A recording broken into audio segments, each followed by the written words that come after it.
Hey everyone, today's video I want to talk about someone that's very influential to this platform that you're watching a video on, YouTube, that being Susan Wojcicki. Because you more than likely know about her recent passing, either from other news or you're finding about it now on this video, which I'll get out of the way. The news came out when her husband mentioned on a Facebook post that after many years, I believe 2 years he said, of battling cancer, he sadly passed away a few days ago, which was really shocking. Because there wasn't really a lot of news about her before. Like, I think she was one of those people that, had a condition, a really bad one, but didn't really mention it. Like, I remember people like Norm Macdonald, they had like that exact kind of stuff, like cancer, but they never talked about it. Which on one side, I can respect that, because, you don't want to worry fans or people. But at the same time, it makes the impact of your death or passing much more bigger, just coming out of the blue. And the fact that it was cancer as well, that makes it like just all the more tragic. I know that's one of those conditions you don't wish on anyone to have, because it's a very slow and painful process, a very hard condition to have. And for her, of course, if I imagined, I don't know what caused it, she might have been just genetically predisposed to it, but imagine being a CEO of a huge company, even just leaving after 2 years, the stress from that would cause something like that, or make it worse. Because I know that running YouTube wouldn't be easy, even then. For a lot of people, when they hear the name Susan Wojcicki, they get a sense of anger and annoyance, because for a long time, her name, simply by itself, was associated with a sense of, of incompetence, like not being able to run YouTube properly and fucking over a lot of people. But I feel like some time has passed from, when she was on the platform, running as a CEO, and, now that YouTube is, much better position than it was a long time ago, you can notice significant improvements and look back at her abilities in a much more forgiving and better way. I say that because the most of the hate she was getting back then came from the huge event of Apocalypse, both 1 and 2, and both of them are so old. I feel like I have to give some context, for people to understand more, and why it makes me feel much more bad for her, because when you look at it, it really was out of control. If I remember correctly, and my brain fog isn't messing this up, I'm pretty sure the first Apocalypse came from a guy that was he was a journalist, and he was making a study or investigation on how a lot of controversial videos on YouTube have ads on them. But because of the way the ads are distributed around on the platform, they don't have control what ads appear on what video and what they don't want to show on. And that is a very good point. If you're a big company like Coke, you don't want a refreshing bottle of Coke to appear in a video of a guy being very racist or someone bullying a kid. I mean, this was back in 2016. A huge bulk of videos, commentary videos, Leafy's here, just essentially bullying kids. That's it, really. So you would find what that guy did, the journalist, commendable.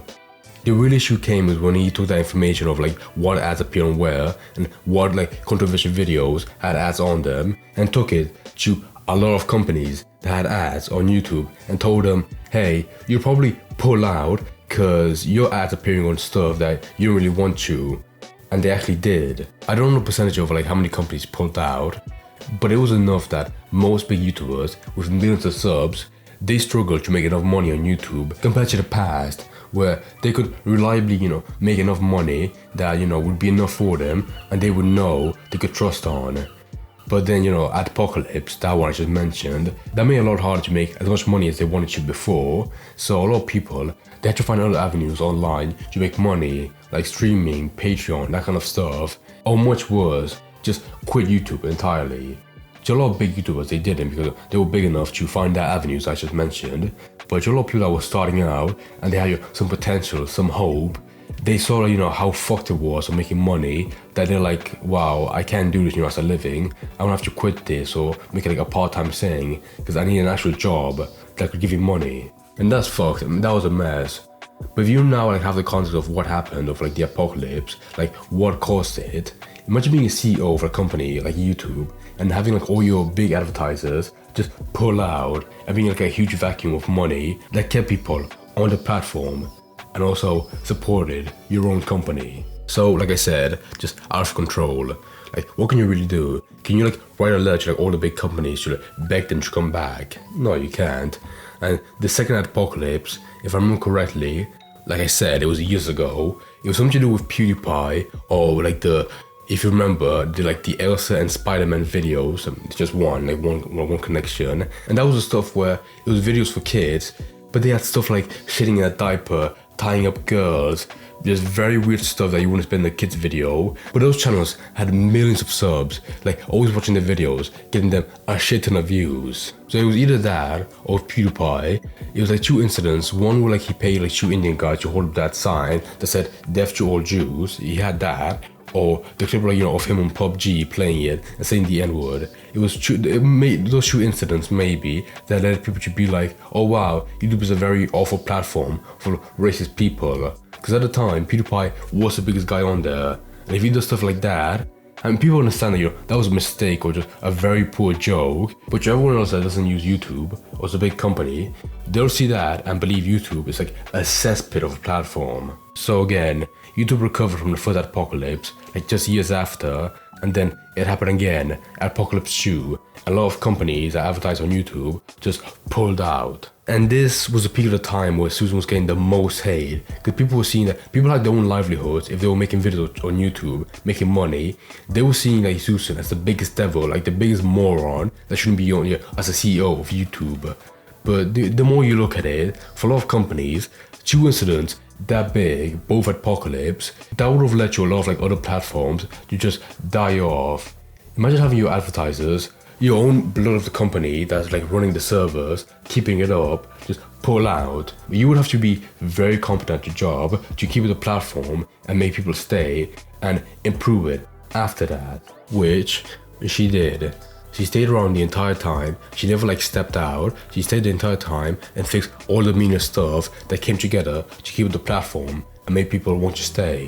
Unfortunately, she didn't get a lot of credit for that.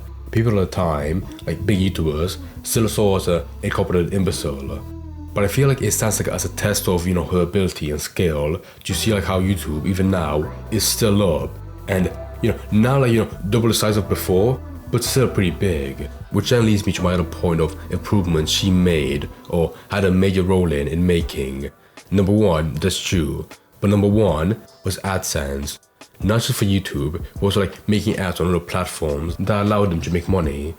But instead of like helping out YouTube as a platform, it did an insanely good job and like having people make money from the videos and made the possibility of like being a YouTuber as a job, a full-time job, more realistic. They were dampened quite a bit by the 2 apocalypse, but I'm willing to promise that most YouTubers that big YouTubers, they wouldn't even start out if they didn't see like being a YouTuber could make them money and be the actual full-time job. So that worked insanely well.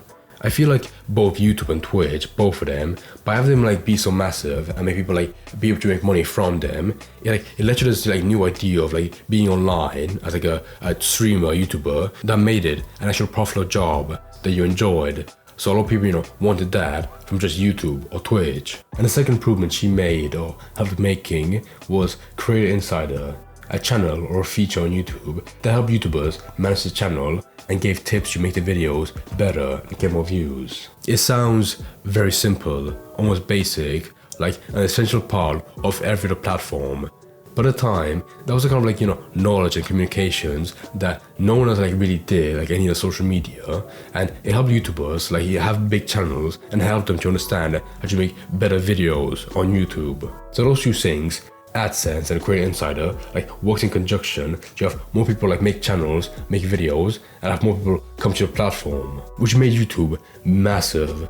You would have to ignore those 2 key parts to see Susan Wojcicki as like an incompetent person that couldn't do her job, when she could, and actually did care about making YouTube a better platform. But a lot of people at the time didn't recognize that and still saw her as the worst person to run YouTube. Even though in hindsight, she did a pretty good job, to be honest. Like she did well enough to not warrant any of the hate she was getting and have all this shit like called out to her. Which I imagine like made her life a living hell, just made it so much worse. And I have to mention as well, I feel so bad for her as well doing that news like a while back from her son, her 19-year-old son, dying as well. Like just die young. Any person, like no matter how rich they are or massive, being a CEO, that would make them want to step out and never work again or even like talk to people. I mean that happened after she stepped out and there was a new CEO to YouTube. But you should be like an actual awful person to like see that, the death of her own son, and saying that it was deserved for like how bad she was at running YouTube. like just being a piece of shit. And honestly, looking back now, she definitely deserves, like after what I mentioned, like she deserves like getting more respect and credit for like her job as CEO, which she did pretty well.